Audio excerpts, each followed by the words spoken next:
Hikmah sangat percaya padamu, Kang. Hikmah sangat percaya. Hikmah bisa merasakan ketulusan dan kesungguhan Akang. Hikmah sekarang memohon pada Akang, percayalah pada Hikmah. Percayalah ya ketulusan cinta Hikmah pada Akang.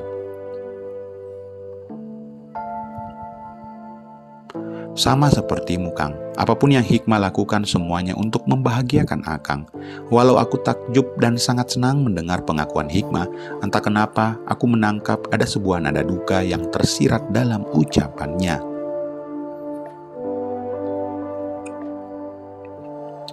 Seandainya Akang bisa merasakan, Hikmah kadang terpikir, kenapa kita tidak bisa bersatu sepenuhnya, saling memiliki untuk selamanya. Tapi Hikmah sadar, Hikmah nggak bisa berharap lebih. Rasa cinta Hikmah pada Akang begitu besar. Sampai kapanpun, apapun yang terjadi pada kita, Hikmah yakin perasaan ini akan selalu ada dalam hati Hikmah. Sayangilah Hikmah, Kang. Cintailah Hikmah juga untuk selamanya. Hikmah juga janji pada Akang, perasaan Hikmah akan terjaga selamanya. Aku memegang wajah Hikmah,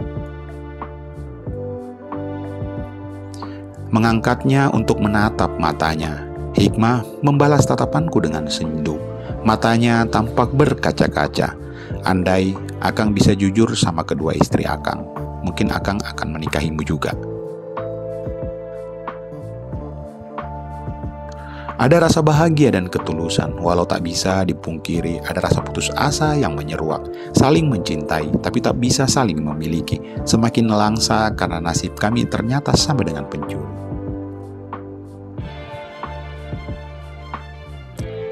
Pelan-pelan aja Akang, Hikmah akan sabar menunggu Akang. Jadi, ambillah, lakukan Kang, karena Hikmah juga ingin menjadi milik Akang selamanya.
Memberinya mukena, meski aku nggak yakin untuk secepatnya menemukan mukena di rumah ini.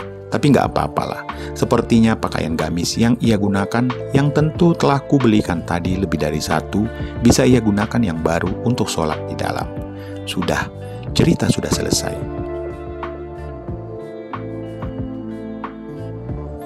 Dia sudah masuk ke kamar, pintu sudah tertutup. Lalu, apalagi yang ingin diharapkan? Gak mungkin juga aku langsung masuk ke dalam, ikut tidur bersamanya. Sekali lagi ku ingatkan, dia tak pantas disamakan dengan pesolek liar. Untung saja besok masih hari Sabtu. Ya, meski bukan Sabtu atau hari libur, aku juga bebas mau ngantor jam berapa. Kan kantor tempatku bekerja milikku sendiri. Cuma memang, aku amat sangat jarang masuk kantor terlambat kecuali ada kepentingan mendesak di luar kantor.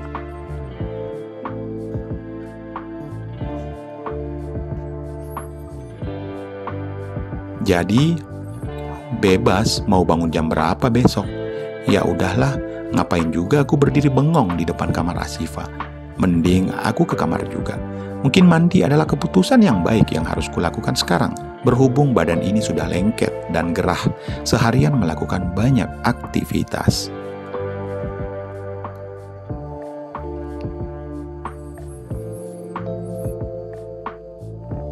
Beres mandi. Gak mungkin ku ceritakan bagaimana proses mandiku. Aku yakin kalian akan jijik membacanya. Beres mendinginkan kamar di saat mandi tadi, beres juga memakai kaos oblong bersama beserta celana pendek, maka ku coba untuk rebahan di atas ranjang. Semoga saja aku bisa tertidur nyenyak sekarang. Nyatanya gagal, bro. Beberapa saat lamanya membolak-balikan posisi, tetap saja pikiran ini sulit kukosongkan.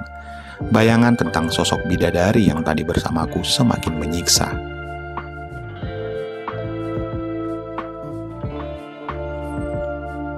Kulihat jam di dinding. Waktu sudah menunjukkan pukul 2:30, tapi rasa kantuk belum muncul. Apa karena efek Asifa berada bersamaku di rumah? Kayaknya insomnia menyerang lagi. Mana Asifa ada di rumah, gak mungkin ku ajak si hitam di kulkas untuk menikmati sendiri malam ini buat menghilangkan insomniaku. Wong gak sholat aja, kelihatan banget secuil kekecewaan pada wajahnya tadi. Apalagi ketika ia melihatku meneguk si hitam, bukan kecewa lagi, melainkan mendadak kabur membawa serta ini. Kalau sudah seperti ini, memang sudah keharusan bagiku mengganggu Pak Syarif yang bertugas jaga malam ini.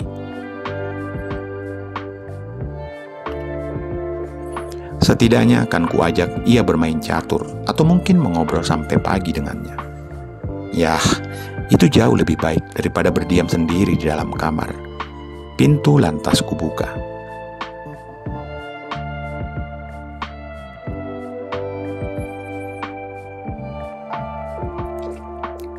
Kaki baru melangkah.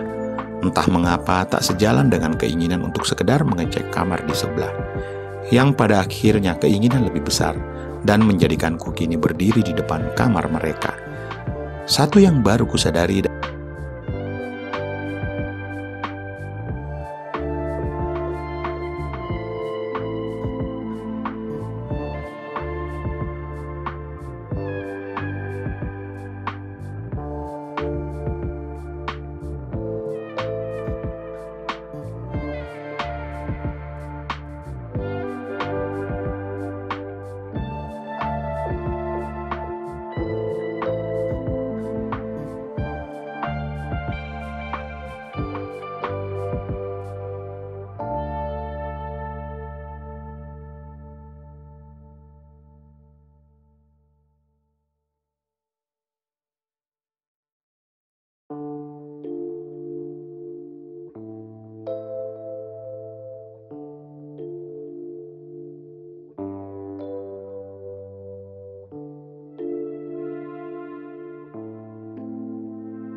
aku tidak mengatakan apapun.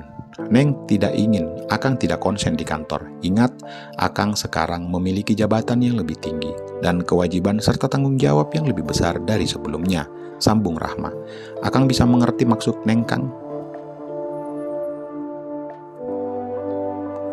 Kasus aktual yang terjadi membuatku menemukan satu hal hebat dari diri Rahma, sabar.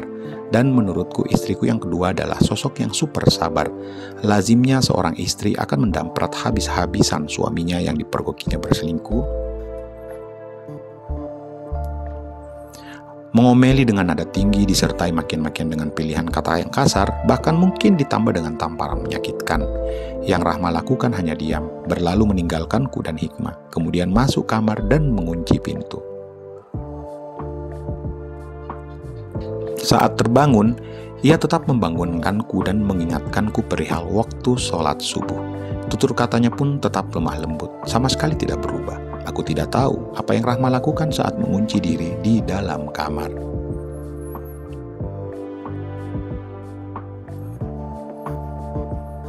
Aku pun belum sanggup menebak, adakah ledakan yang akan diletupkan Rahma saat bicara denganku di malam hari nanti. Singkat cerita, ketika malam tiba sepulang dariku dari rutinitas, aku pun tahu betapa Rahma tetap bersikap tenang. Istriku memang super sabar. Sejenak, aku merasa menyesal karena telah paling dari istri keduaku yang sesempurna Rahma ini. Neng segera bisa menduga, tutur Rahma. Setelah perbincangan yang ia janjikan dimulai, bahwa selama ini Akang juga berhubungan dengan Hikmah secara sembunyi-sembunyi, aku hanya mampu menggelengkan kepala lirih.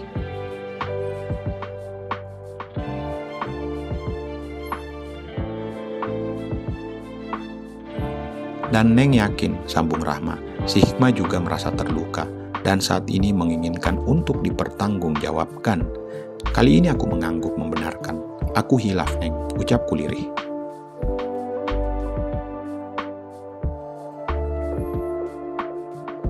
Setelah sebelumnya memilih untuk tidak menimpali perkataan Rahma tersebut, suamimu hilaf dan terjadilah semua itu.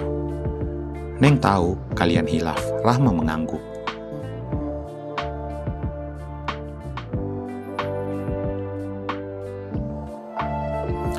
Tapi Neng menduga kehilafan itu tidak akan pernah terjadi